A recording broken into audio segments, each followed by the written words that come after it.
Hello ladies and gentlemen, my name is Pixel and welcome to the Sapphire Tech YouTube channel.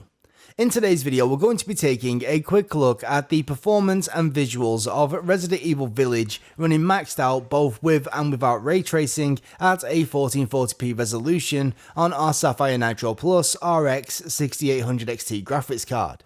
This is actually my second attempt at making this video because just as I'm about to finish work on the first, AMD decided to release a driver update that claims to boost performance by up to 13%, which whilst pretty damn awesome did mean that my previously recorded footage was, well, pretty outdated, so I'd like to apologise for the delay. But anyway, to start off, I'd like to establish that this is once again a stellar outing for Capcom's RE engine, with the balance between the visuals and performance being extremely impressive.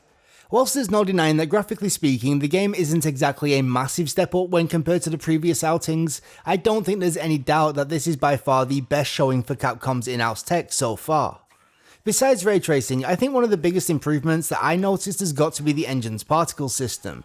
Now, in all fairness, Devil May Cry 5 also ran on the RE engine, and that game had some great particle effects, so I'm not entirely sure if these are technically new, but I do really like the way that they are used in Village. For instance, the way that the enemies crumble to dust once killed does look genuinely impressive, and whilst the swarms of flies that accompany the three daughters are rather excessive, I have to say that they look great. Another graphical feature that does appear to have seen a decent level of improvement has got to be the game's implementation of screen space reflections. In previous entries, having screen space reflections enabled would often result in most shiny surfaces exhibiting a lot of noise and breakup. Though, with that said, there's a good chance that any perceived improvement is actually down to when and where they are implemented rather than how they are implemented, as many of the surfaces that you'd expect to have some sort of reflections simply, well, don't. That is, until you enable ray tracing. Either way, I do personally prefer this approach, as to be honest, I really found the grainy reflections in the previous entries to be pretty distracting. Now, how about we take a look at Village's implementation of ray tracing?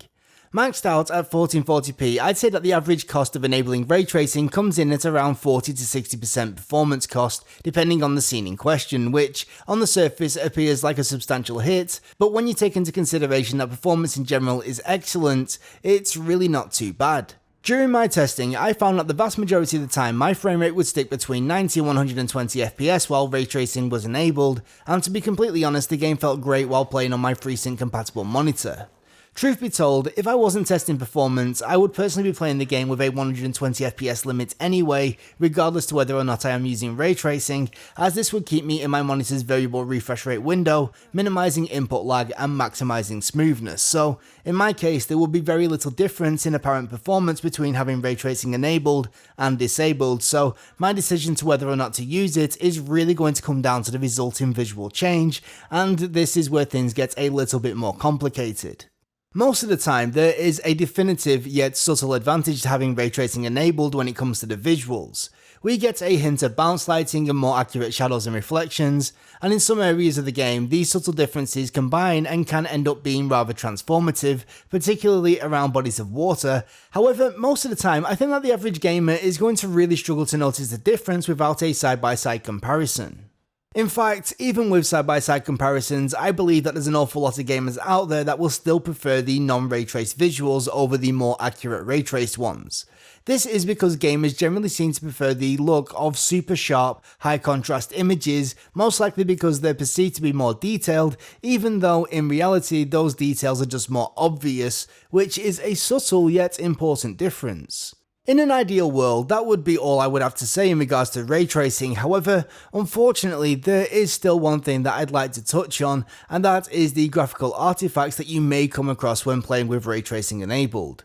To be clear, you're not going to be dealing with these constantly, but when they do pop up, I found them to be rather distracting, and it just so happens that the most obvious appearance is right at the very start of the game when you're exploring your house, which I'm assuming is going to trigger a lot of people to disable ray tracing, which would be a massive shame because, like I just said, this is quite literally the most obvious that they get.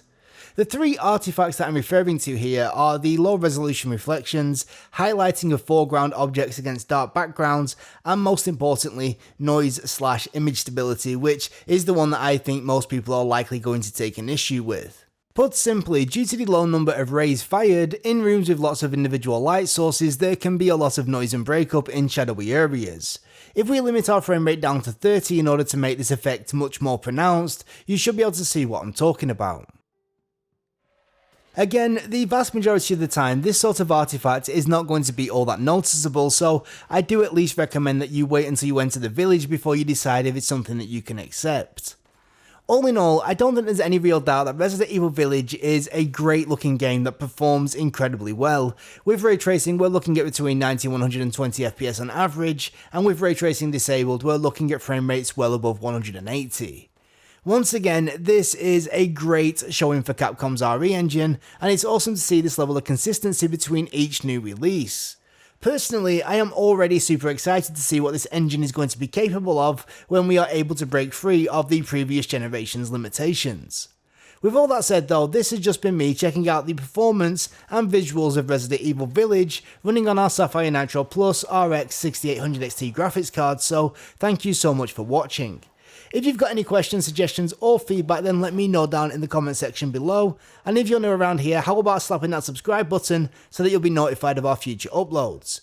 For now though, once again, thank you so much for watching. Until next time, we'll catch you later. Bye bye.